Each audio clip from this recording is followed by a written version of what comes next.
And thanks for the welcome, folks. I want to make sure that we're all on the same page here. I want to make sure I'm on the right page here. So let's go through who are the unbanked or the underbanked in the US and abroad, and what is it that you think that they need? You want to start? Well, in our definition, that the unbanked are the people who really don't have a bank account, and typically that how they behave is that they live basically based on the wages that they just earn, and then they'll try to spend them. The underbanked people are slightly better off, and they will be able to use some of the banking services. Our perspective is that we look at the people in Southeast Asia, where a large majority of them are the unbanked and underbanked people. I mean, it seems like a good working definition to me. I would say the other way to measure it is by what services they do use. You know, so if you have somebody who frequently uses a check casher, that would certainly put them in one of those two categories. You use someone who's frequently using payday lending, title lending, et cetera. You can be pretty confident that they aren't fully banked. And to add another dimension to it, I think often the underbanked correlates to low-income people, or it correlates to non-prime or subprime consumers. So, but I'm increasingly convinced that we're all underbanked. You know, that we live in a bubble of sorts, and that there is a huge amount of this population that is poorly served by the mainstream financial services industry.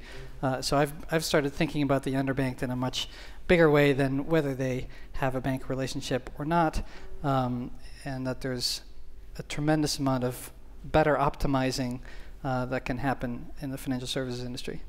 All right, and that's a pretty good jumping off point for my next question, so thank you. According to government estimates, 10 million US households were unbanked in 2013, and 20% of households were underbanked. So what is it that Americans specifically gain from being banked, and what do the banks get out of it? Yeah, well, so this whole banking nomenclature suggests that being banked is a good thing for all people, and I don't necessarily agree with that. I basically think that the term underbanked refers to of having radical inefficiencies in basic consumer financial products, and we call that underbanked. And so banking. But to answer your question, I think a banking relationship, which most un- and underbanked people, at least in the United States, have, frankly. Right, like 2/3 of the un- and underbanked actually are underbanked, which means they have a bank account, but they oversample the payday lenders and check cashers, and undersample the use of a bank account. And the third that is unbanked, half of them actually were formerly banked and choose not to use banks because the banks typically don't offer them the kind of liquidity that they need. It takes 3 to 5 days to clear a check. If you're living paycheck to paycheck, you don't have those 3 to 5 days. So there's many things that a bank actually doesn't offer that a lot of people need. Yeah, I think it was definitely a banker who invented the term unbanked and underbanked. You know, because it presumes that the state of nature or the ideal state is one having a robust bank relationship, which, I mean, another term that was more coined by the advocacy community is cash preferred. And I don't think it's a coincidence. These are folks, in many cases, we may not, from our sort of condescending position, see the logic, but it's not really up to us. They prefer to use cash because they don't trust the banking system because of these delays, because of the unvarying experience getting gouged on fees, overdraft and otherwise. So the banking system as it is not a desirable partner for a big swath of the American public. So like, I don't view it as a financial education problem. In many cases, it's a product suitability problem. But for us, we look at a market that's a lot bigger. When you look at the American market, is that the majority of people are somehow having a relationship with the bank. But in the Asian market, then the situation is quite different. In a nutshell, you look at Southeast Asia, it's about over 600 million population, and now with 600 million population, well, about 80 million of them are consuming household, which also means that the large majority of over the 500 million populations, okay, are the people who are non-consuming household. And largely these people are the people we term them somewhat as unbanked. They don't have a relationship with the bank. And the bank find it not, I would say, economically efficient to serve them. So these people are usually they're on cash, exactly what you say, they are on cash. Now you're not talking about individual consumer, but they also say that small merchant. The small merchant who do all their businesses on cash. Okay, so the situation that you start looking at is that everything become very localized because cash you cannot transmit electronically, and they are being marginalized. Why do I say they are marginalized? Because without a credit, without any kind of electronic means, they cannot purchase things on e-commerce. That's the reason why the bottom of the pyramid, they are at the bottom and they are buying things more expensively. Imagine they buy the small piece of soap bar, there's probably about 4 times per unit price more expensive than the people who can buy in bulk. And without that kind of electronic capability, so these people are typically not able to buy in bulk, and they're not able to use the e-commerce. So that presents a very huge opportunity that we see down there, is that how are these people able to help them, change them, and give them the upward mobility? So when you look at the market, that's we're likely seeing that things that happen in the Asia, and eventually whatever that sticks there can slowly migrate to the rest of the region because they have a critical mass. You have to scale down there. And yeah. Just to follow up on that, do you think it's a market failure? In other words, these are profitable customers, the banks just don't get it? Or do you think the market's acting efficiently and these are just hard customers to ever profit from? I guess it's that the bank start from serving the wealthy, and typically they will ignore those that is not as efficient because bank cannot serve the unbanked efficiently, right? Handling cash is a very, very troublesome thing. In fact, that in most of the bank in Asia, they try not to handle cash. In fact, they impose more money, extra fee, by having a merchant sending cash in at the end of the day. So that kind of slowly discouraging these people go to the bank. And in Asia, the remittance service, basically the money never get transferred, but it's work within the ecosystem. Basically, they're just netting off with their counterparty over the other side. And usually it is being done by the non-bank. So it is not exactly the market inefficiency, but I think the market just choose not to tackle them, right? And most of the people, and especially when it is scattered off, nobody really notice what is the total number of transactions that happen in all this cash business. It's anybody's guess, yeah. All right. I actually want to make a U-turn to the point that you had made a little earlier. Who should not be banked? That's to me. You don't have to name people by name. Oh, that makes it a lot that easier. could get awkward. Well, my cousin Dale. Yeah, we all know Cousin Dale. I don't think anyone should not be banked. I think people could be better served if banks offered a wider variety of products. I think in some cases banks have a hard time offering those because of the financial infrastructure. So, for example, here in the U.S., the way we move money oftentimes is through ACH. ACH is still, was written in COBOL in the 1970s and happens in batch over a multi-day period. It makes it impossible for a bank to do something in real time. So that doesn't work for a lot of people. But I don't think anyone definitionally shouldn't be banked. All right. Let me try that, I guess, in a different way, like through the regulatory lens, because the CFPB's decision about payday lenders has broad ramifications and potentially huge opportunities across the industry. Can you talk for a little bit maybe about who specifically they can target as consumers and maybe also who you cannot? Because at the end of the day, things like state usury laws ultimately make it virtually impossible for some people to be banked. Some people to be lent to. Right. I mean, I think if you look at the UK, it's minuscule, their percentage of unbanked. It's essentially zero. Almost everyone in the UK is Or banked. Canada. Or Canada. Mm-hmm.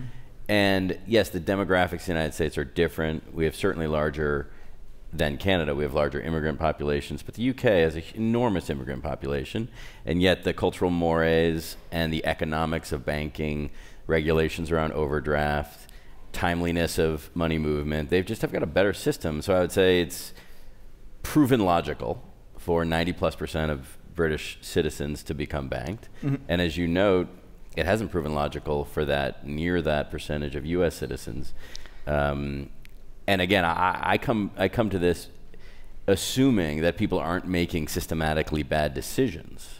I think people make bad decisions around borrowing, as the mortgage crisis showed. But I think around like the custodial role of a bank, like where you're going to keep your money, I think people make sensible decisions. And I think someone who's paid in cash and who needs their money immediately, or paid in check and needs their money immediately, a bank account is unnecessary and inconvenient and simply doesn't suit the day-to-day needs. Now, I wish that person had better means, but given what they're living with, I don't think a bank serves them particularly well. All right. The way we see that is that it's not about bank, but it's about banking services. Generally, everybody needs banking services. Somehow, you need to buy things, you need a transaction, you need an organization that is trusted for you to facilitate all this movement. When we start looking at the unbanked situation, is that nobody wants to bother about them. So they end up that keeping their money cash under the mattress and trying to use it. We start looking at the whole situation is that something that picked us is that banking services together, even insurance services, is what these people wanted and they will use it. Take one for example. In Indonesia, okay, I will just take the previous example is that why are all these people unbanked trust a technology company more than they trusting a bank?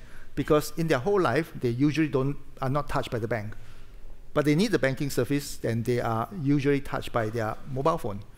It's a very unique characteristics is that in Asia, most of the phone come with internet service, whether they are using a feature phone or a smartphone, it comes with the internet services. And they are very afraid that when there's no talk time inside the phone, they're not worried about not having cash, but they're worried about no credit inside the thing. And that eventually, the technology with the talk time become their mean of transaction. Is it a banking services? It is a banking services. And they bought insurance on that one too. So they want to be able to insure, for example, they're taking a microloan, and usually some of the microloan come with insurance, and they usually just buy it. So you're looking at a very unique population that is buying all these things all happen below the radar. And that is why it becomes very interesting for us. Yeah. I mean, I think this point about banking services as distinct from banking entities is an important one. But if you look at the banking services companies that are non-banks that serve this population, they generally have one thing in common, which is that they're all very expensive. And there's not a white knight crowd. If you look at the Rush cards, even NetSpend and Green Dot, terrific companies, but they have high fees. And certainly all the lenders to this population are characterized by extremely high fees. Mm-hmm. And I'm not convinced they're doing it because, like, if you look at their profit margins, they're not larger. It's that the distribution costs and the risks associated with this population, mainly because of the small size of everything they do, are just higher on a fixed cost basis. So it's not like a juicy target, and you have to charge high fees to make money. So that further complicates the problem. When this question of market failure is an important one. If it was obviously profitable, I suspect the banks would be doing it. The problem is it's not profitable unless you either fix distribution by having it through a mobile phone or another service they already use, or charge a huge amount of money as a percentage of the dollars, and that's not popular regulatorily. Well, and the irony, of course, is that the banks end up charging the most. Overdraft is ridiculously expensive, and still, post Dodd-Frank, there's something like $30 billion in overdraft. And I would argue with the expensive notion. Of course, there's clearly tons of financial services for the underbanked that are very expensive, but I think a lot of them seem more expensive to us, relative to the people who consume them. So it's a low-income consumer, and so even a small fee is relatively more expensive. But even on an absolute basis, I mean, if you take out the very high fee ones, kind of the median prepaid card fee is often cheaper than what a real banking relationship looks like. Because the only reason the bank looks cheaper is because there's an implicit credit relationship, right? And so I get free banking because the bank understands that I'm really consuming credit in some form or some forms or another. It is expensive to be poor, for sure, and there's lots of expensive services. But I do think that some of that is quite relative. Yeah, I mean, the doctor here made the point that soap is expensive if you're poor, more expensive on a per ounce basis than for us. So right. I don't think financial services are different than that. I think it's expensive to be poor. But we as a society have these sort of Judeo-Christian beliefs about the cost of money is different than the cost of soap. We might argue about the cost of soap, but we have deeply held beliefs that money is different. And when you charge a lot for this thing, it's called usury, and you should be punished severely for that. And the soap companies don't face that kind of scrutiny. I'm not sure exactly why that is, but it's inarguable. All right, let me play the chicken and egg game for a Do second.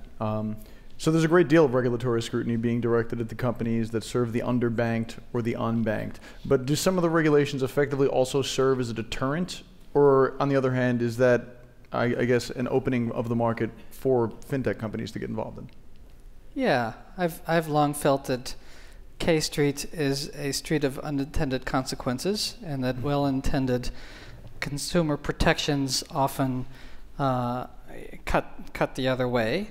But that's just part of life.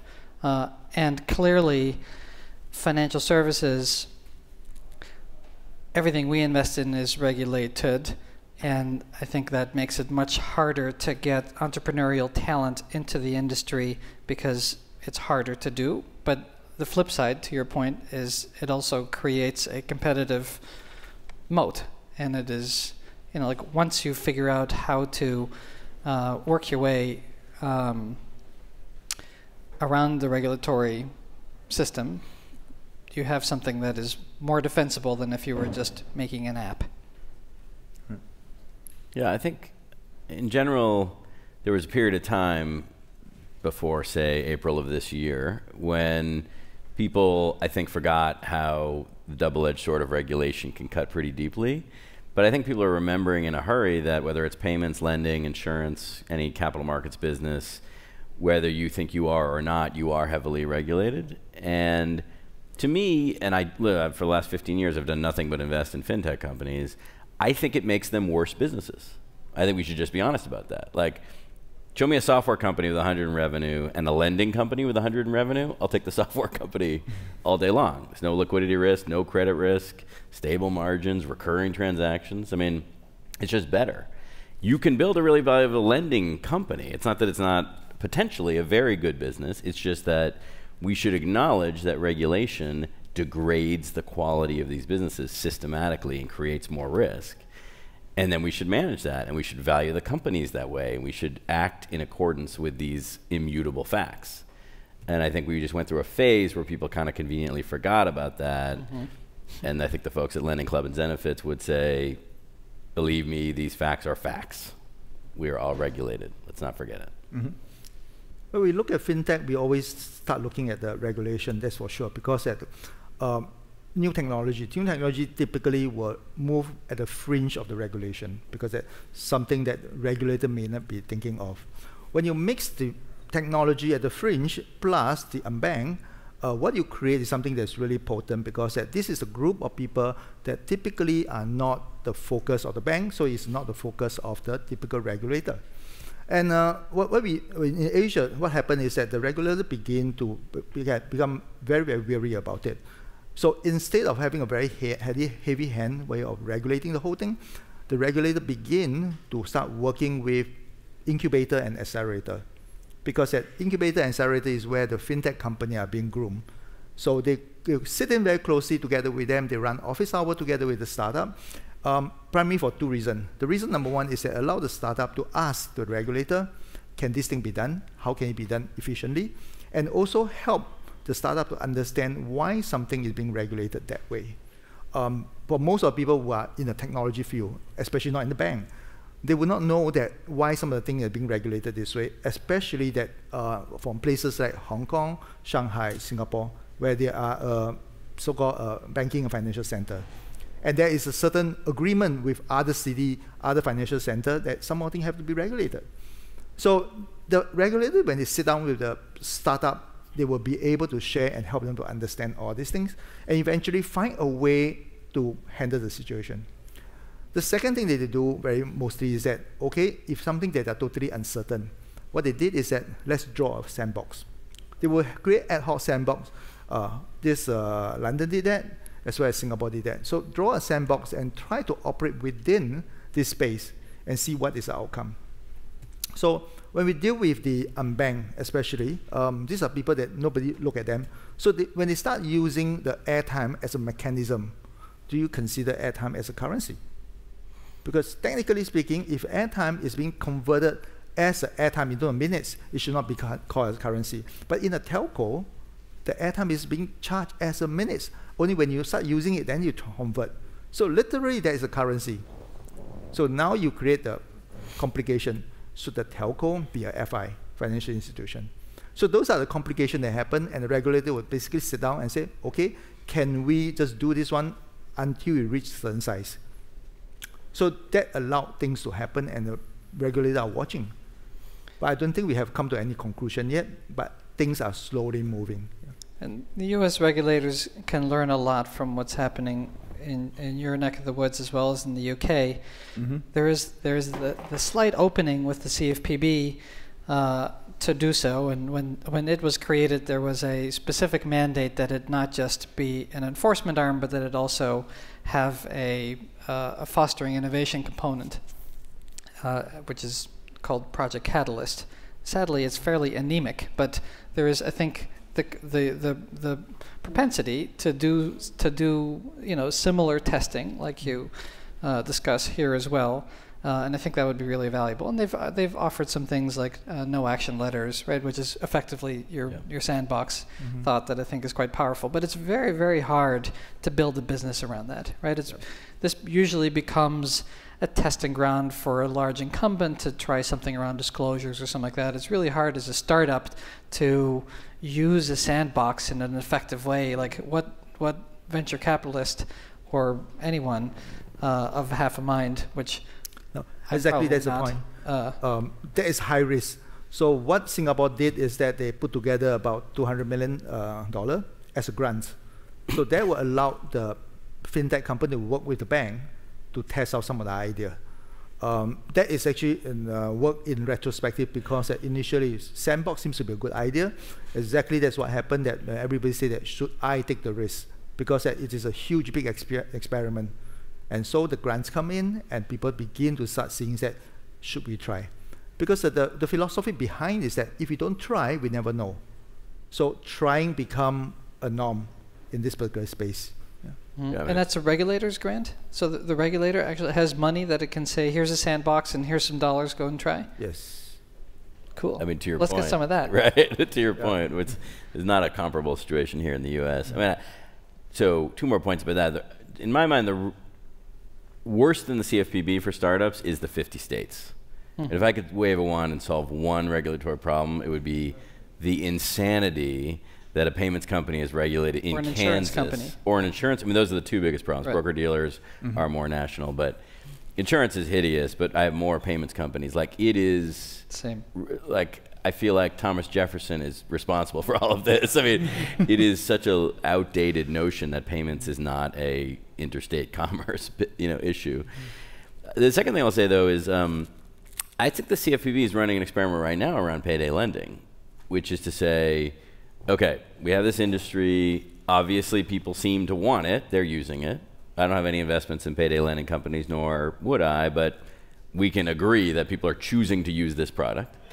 And the CFPB, in the name of consumer protection, has said, those of you who are choosing to use this product, we are going to stop you from using it by creating a whole bunch of rules around your access to it and the structure of these products. And we're going to put a bunch of the suppliers out of business. And either a whole bunch of suppliers will amend their business practices and reform themselves and become compliant, and the world will be way better than it was before. Or... Some of that's happened.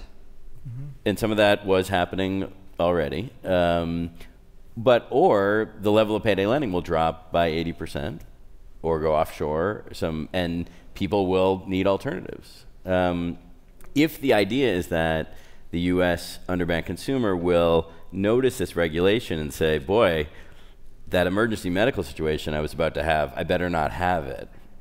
I don't think that's the likely scenario. Yeah. Like, those things are still going to keep happening. And so we as a society are going to have to see what happens. And I think that's an interesting experiment. I am worried about what happens as a result of these regulations. Thankfully, it's going to be 2 years before they get enacted, and surely I believe payday lending should be regulated. But they've gone pretty far.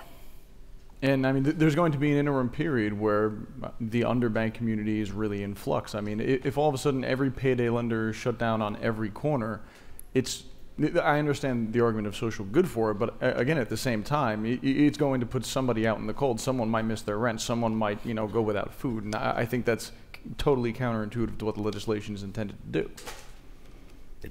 There's no free lunch in this regard. I think that's right. As Ariane said, the unintended consequences are, I think in this case, can be pretty painful human costs. Right. And I mean, also to that point, obviously no one's going to invest in a sector where they don't feel that there's going to be attractive returns, or, on the other hand, that they're going to be regulated out of a profit. Banking the underbanked hasn't generated a lot of unicorns outside of, some offshore held companies that operate these corner payday lending centers. A, what are some examples of early successes of companies? But B, I mean, if we can also mix in innovations in technology and so on. The only challenge I want to throw out there is that you can only mention one of your own portfolio companies. You may not. You may or must or may not. No, just one. Usually we don't have a problem touting our own companies. Oh, you're saying only one of our own companies. Oh, only one. That's part. You can't talk your whole book.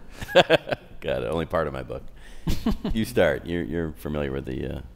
Yeah. Well, I mean... So I'd argue that lots of unicorns aren't unicorns for long, and that, frankly, most startup exits, even the very successful ones, aren't unicorns. But your point, nevertheless, is true. So yeah, but there have been companies that have really, I think, been change agents as it pertains to the underbanked. NetSpend, which kind of preceded our fund, is a clear one. Green Dot is another one. Those are prepaid companies of yore now.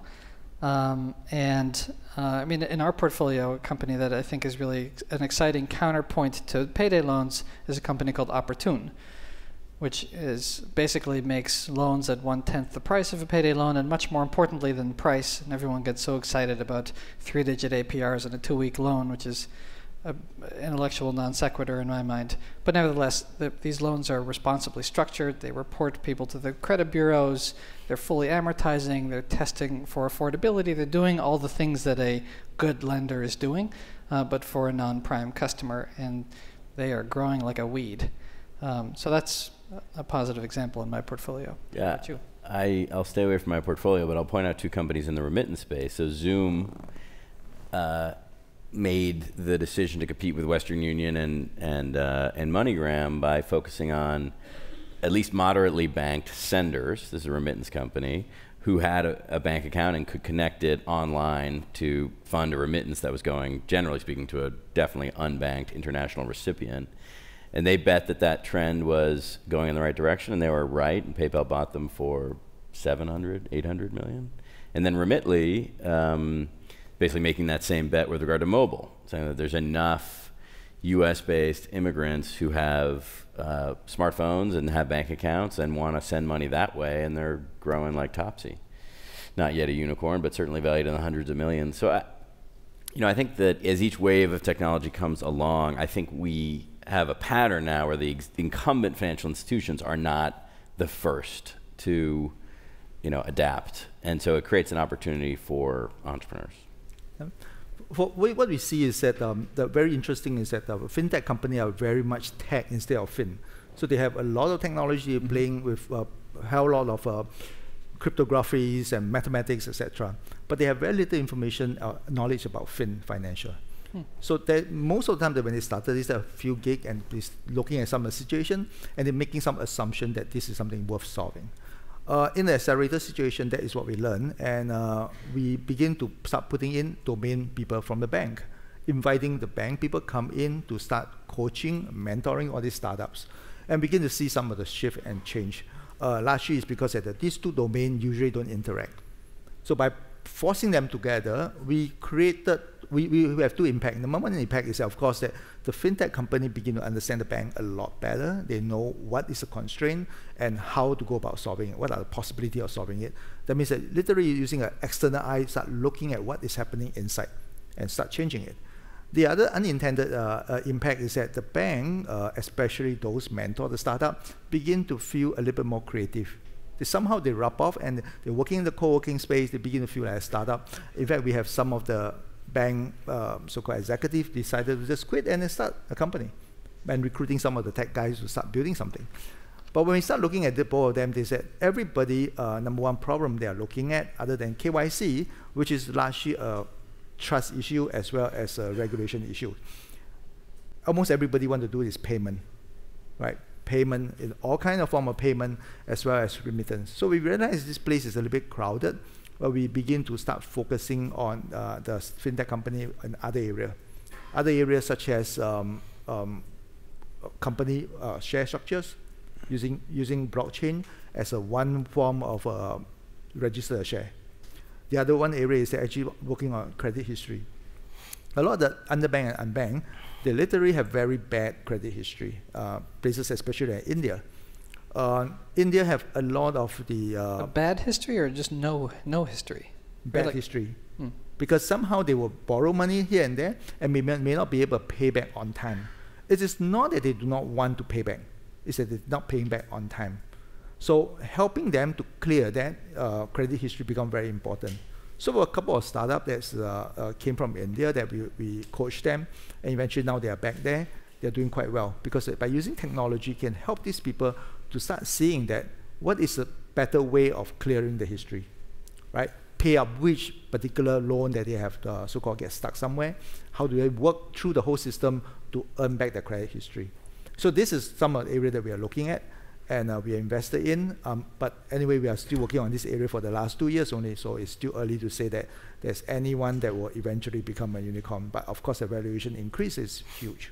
I think that's a really cool area. It's in a space that I've long been really excited about. Is in the U.S., which weirdly, for as individualistic of a society we are, I think our great contribution to global consumer finance is something that involves sharing. And it is our credit bureaus, which are relatively anemic in more sharing-centric places. But nevertheless, you know, the trade lines, the data that is contributed to our credit bureaus are a fairly limited set of data. And where I thought you were going, and you know, where I think there's a lot of opportunity is in looking at a much broader set of data that is compliant to the same standards as our traditional ones to be able to score the unscorable. And frankly, the company I mentioned, Opportune, why they've been able to be successful is because they're actually not making loans to subprime customers who have demonstrated themselves to not pay on time and as promised, but they're making loans to people who are off the grid. Yep. And who are actually prime or near prime customers, but for the data to demonstrate it. I think that's a very powerful idea, and there's a ton of opportunity, I imagine, certainly here, and it's got to be for the next billion or 2 or 3 or however many are unbanked globally. Right. I mean, one of the issues that, just an anecdote from a company that I was involved in for years called On Deck, which is a small business lender, and one of the key observations of On Deck was that the business owner's FICO score was effectively irrelevant to the health of the business. And in fact, entrepreneurs, people who own small businesses, tended to have worse FICO scores because they were like always scrambling to fund the business. And so even the best ones sometimes had negative FICO scores, or 600, 650, et cetera. And so we built this model over many years to prove conclusively that looking at business owner FICO was actually misleading, not just neutral, it was actually misleading. And to this day, actually I don't have an update in the last 18 months, but 18 months ago, we still had to report our loan book in FICO bands. All of our lenders and all of the capital market participants and everyone involved with On Deck on the balance sheet said, great, I hear you. Could you just show those in FICO bands? In other words, show me all your loans, and they're like, the performance was exactly the same. It didn't rank risk in any way. But this is what the regulators and the rating agencies and all the wholesale lenders, they've built their whole infrastructure on FICO. That is not going away. It, in one hand, highlights the opportunity for disruption, but it also is a massive challenge if you want to build a big loan book and all the people you go to for money ask you to rank things in terms of something that's irrelevant to your customer base. Matt, you brought up the rush card earlier, and I think that's actually a really terrific point. It's also an unfortunate one. As an industry, what can be said to ordinary Americans who already feel that they've been burned by the financial services system in one way or another? Caveat emptor. I mean, I think, to me, that story highlighted that banks aren't evil, and these non-bank financial entrepreneurs are not white knights in every case. I think there are many banks that have radical constraints on their behavior, but are earnestly trying to do the right things. And there are many financial entrepreneurs who do not have the customer's best interests at heart. And so I think it just makes the life of a consumer really hard. I think, we had a company way back called Simple, Bank Simple, and their first marketing was effectively, and I paraphrase, but was effectively, banks suck. And I actually not think I'm paraphrasing. I think that's what it was. And that was like 2008. And everyone in America agreed at the time that banks sucked. I mean, they were like in the middle of bringing down our whole economy. And that was a message that really resonated. But I think 8 years later, that's not an appropriate message. I mean, Simple abandoned it a long time ago and is now part of a bank. But I think that more modern fintech entrepreneurs are not playing that card. I think it's way more nuanced than that. A, because, again, banks have woken up to these new technologies and are doing a better job. But B, you can't be a fintech entrepreneur without a bank. Right. You can't hold money. You can't move money. You can't lend money. You can't invest money. You can't do anything without a bank.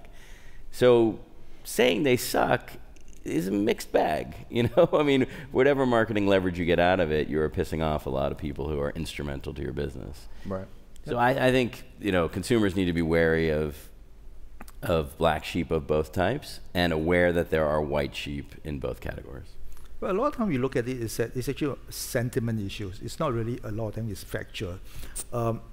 When you compare the multiple different demographics, you look at the older people, they are very much familiar with the bank, so they will go to a bank for banking services, etc. For the younger generation, for the most of the early stage, they are not touching bank until they probably near to college. So they are probably touched by the technology more than the bank. So to them, it's not familiar.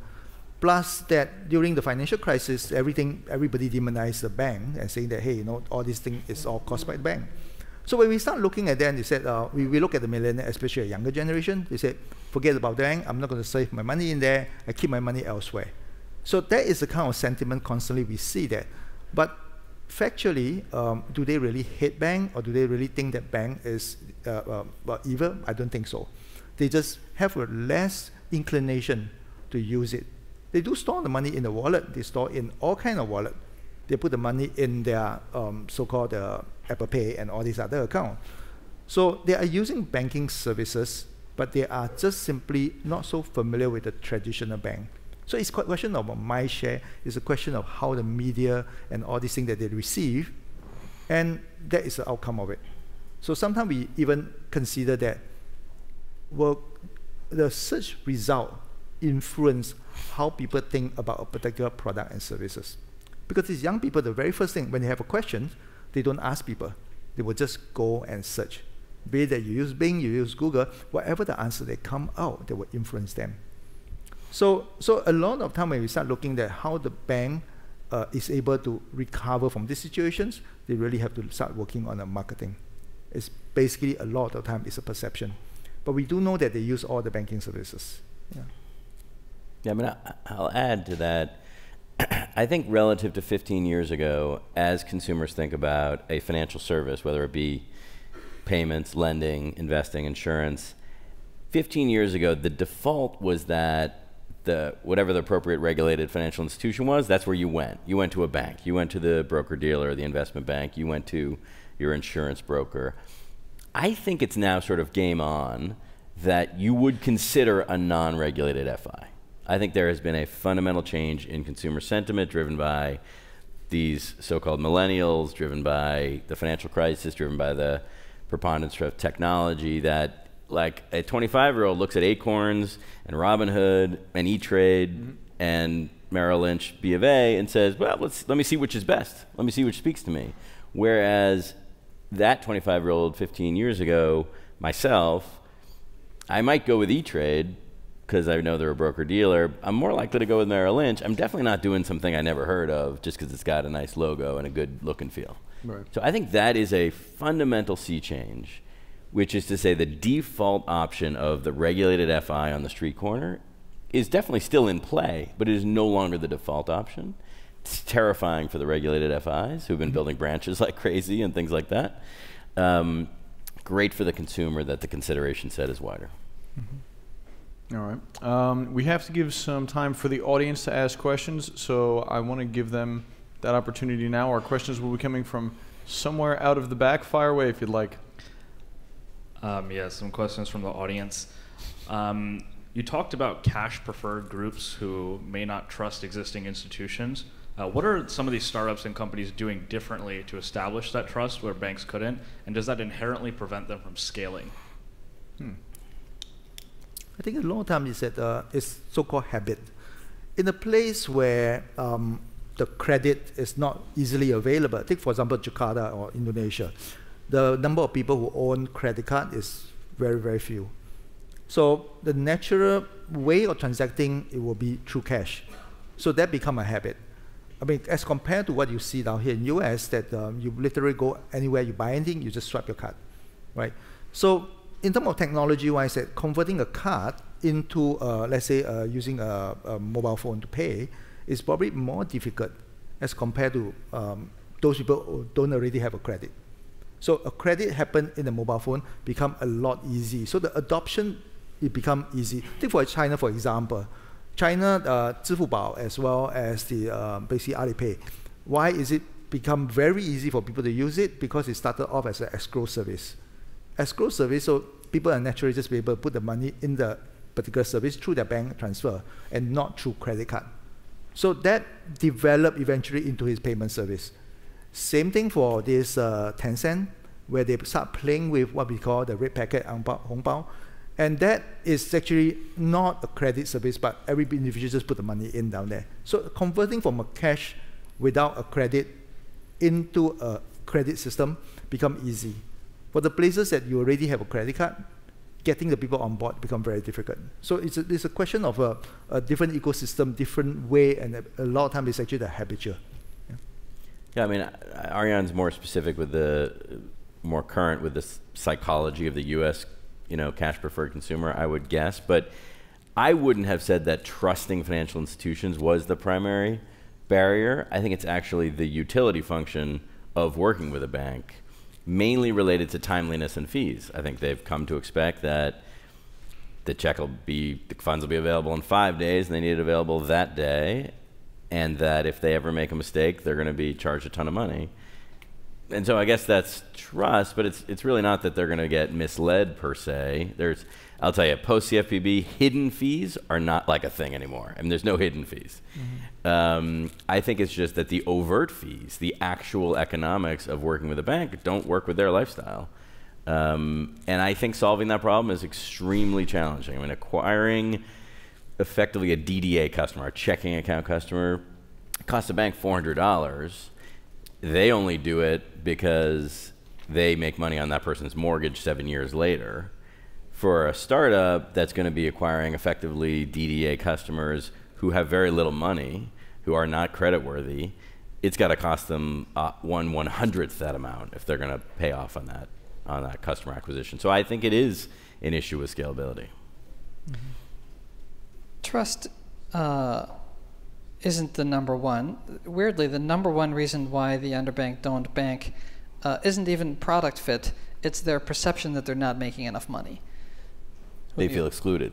Yeah. They feel like it doesn't, the bank with its columns and in its locations and with the people behind, those judgy tellers. Exactly. aren't for them. So that's the number one reason. The second one is product fit, and then there's a litany of other very practical matters in terms of not the right language, not the right time. You're working 2 jobs. You want to bank at 8 p.m. or midnight. You can't. Whole litany of things like that. And trust, and I think trust definitely plays into it. even though there are no hidden fees. Did you know that the average checking account disclosure document is 111 pages long? So everything is being disclosed, sorry, Right. but Fulsomely. exactly, it's not exactly obvious. So, and then also very importantly to the cash preferred customer, I think that's really important, and why people will consistently accept a fixed and predictable high cost for cashing a check or getting a payday loan is that it is fixed and predictable, as opposed to happenstantial and perceptually random, right? Like that random, $42 jug of milk that you buy because you have to go $1 minus and you get levied a $35 fee. That happens not in a way that, when you expect it to. Whereas if you go to the check casher, you're going to pay 4% of the face value of your check, and that sucks, but it's totally in your control. All right. Any more from back there? So scalability was mentioned a couple times. Which underbanked opportunities do you see as social goods, but not necessarily investor-backable businesses? Interesting. Low-cost payday loans. Yeah, exactly. And I was going to say anything under 36% is just really tough. You end up. As much as I don't wish on anyone a high cost, let alone a low-income person. If you're gonna charge someone very low interest, you're either gonna say no to everybody, or you're gonna have to subsidize it somehow. So there's definitely a social good there, and then our fund is very mission driven. We care a lot about the social impacts of the companies that the companies we invest in have on their consumers.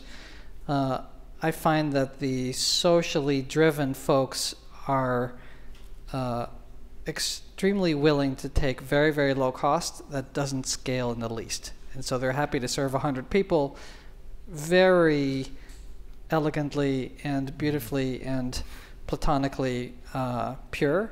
But in my mind, there's a greater good to address a national problem. And if that means, doing so at a price structure that doesn't feel quite right to a lot of people, I think that there's a greater social good there. My own pet project, when I was 6, my dad created something called the Daddy Bank, which paid 10% monthly interest. Dang. Yeah. And I deployed a lot of my allowance into the Daddy Bank.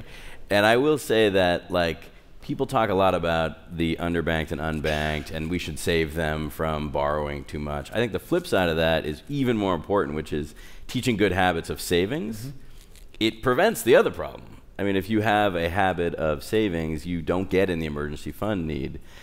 And massive subsidies on low-level savings. To me, if I could philanthropically fund one thing, I would do a Daddy Bank for anyone underbanked. Up to a dollar amount or whatever, you can cap it. But the habit of mind of saving is a good thing, and I double my money in 8 months. I'm very loyal to my father as a result for years. Still a customer. Yeah. When we look at basically the situations that there are two types of company. One is that for those that do the social good, two types of company. One is basically a charity. The other one is social enterprise.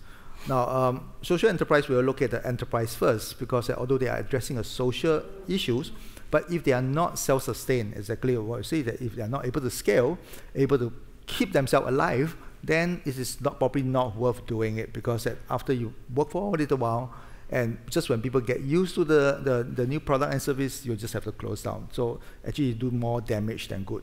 While the other type is a charity. If you focus as a charity, you just have to constantly raise money, charity money, to keep yourself alive. And that is a totally different type of operation altogether. Although startups have that problem too. Right. Exactly. They hold the promise of profit. Oh, is that it? That's what I hear. Okay. I'm 20 years in, I haven't seen it, but theoretically. Yeah, exactly. So when you look at the social enterprise, because so long they are able to self-sustain, it is an investable business. Yeah. Well, I was going to save my toughest question for the very end. Unfortunately, we're already there. So, folks, everybody give Matt, Alex, and Arjen a big hand, and we'll get our next panel up soon. Thank you.